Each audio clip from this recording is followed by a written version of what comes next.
रसूल अल्लाह ने 5 खूबसूरत हदीसें बताई। नंबर 1, तुम में से बेहतरीन शख्स वो है जो ना किसी को तकलीफ दे और ना किसी की तकलीफ का जरिया और सबब बने।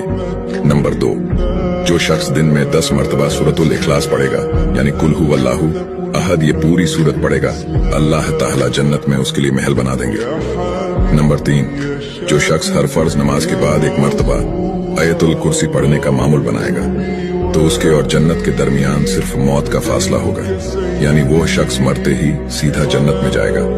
नंबर 5, जो शख्स घर से निकलते वक्त ये दुआ पढ़ेगा, बिस्मिल्लाहि तवक्कलतु अला अल्लाह ला हौला वला कुव्वता इल्ला बिल्लाह, तो अल्लाह ताला शैतान के शर से उसकी हिफाजत फरमा देता है और जिस काम को वो निकला अल्लाह ताला उसमें आसानी पैदा फरमा देता है।